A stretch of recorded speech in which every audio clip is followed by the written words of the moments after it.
Glory to God the Father and Son Yeshua Mashiach. 1 Samuel chapter 19. Saul commands his servants to kill David. Shaul told Jonathan his son and all his servants that they should have David killed. But because Jonathan was very fond of David, he told him, "My father Shaul is out to have you killed. Therefore you must be very cautious tomorrow morning. Find a well-concealed place to hide in. I will go out and stand next to my father in the countryside where you're hiding. I will talk with my father about you, and if I learn anything, I'll tell you." Jonathan spoke well of David to Shaul his father and said to him, "The king shouldn't sin against his servant David, because he hasn't sinned against you. On the contrary, his work for you has been very good indeed. He put his life in his hands to attack the Philistine, and Adonai accomplished a great victory for all Israel. You yourself saw it, and you were happy about it. So why do you want to sin against innocent blood by killing David without any reason?"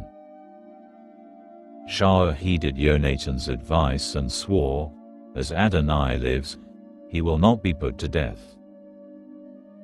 Jonathan called David and told him all these things.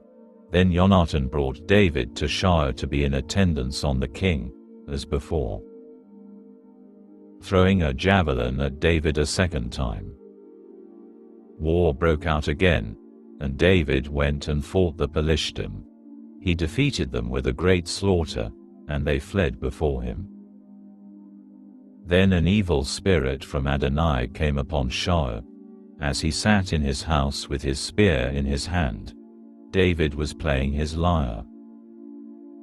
When Shaul tried to pin David to the wall with the spear, but he dodged it and moved out of Shaul's way, so that the spear stuck in the wall, David fled, so that night he escaped, sending messengers to slay David.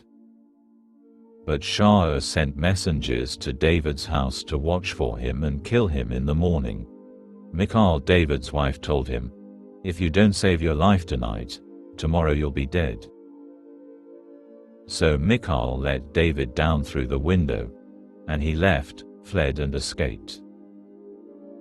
Michal took the household idol, laid it on the bed, put a goat's hair quilt at its head and covered it with a cloth.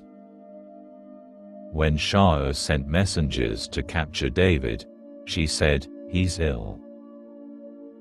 Shaul sent the messengers to see David with the order, "Bring him up to me, bed and all, so that I can kill him."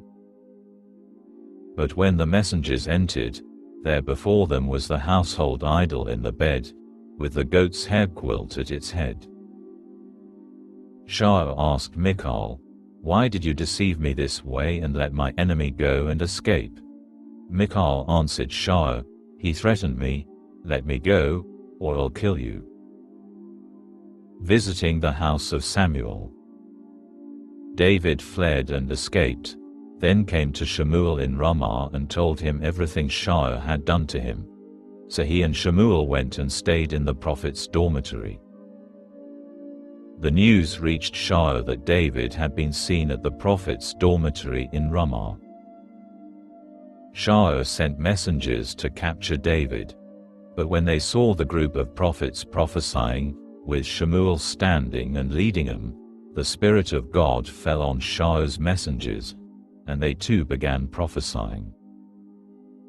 When Shaul was told, he sent other messengers, but they too began prophesying. Shaul sent messengers a third time, and they also prophesied. Then he himself went to Ramah. When he arrived at the big cistern in Seku, he asked, "Where are Shemuel and David?" Someone answered, "They're at the prophet's dormitory in Ramah." While on his way to the prophet's dormitory in Ramah, the Spirit of God fell on him too, and he went on, prophesying, until he arrived at the prophet's dormitory in Ramah.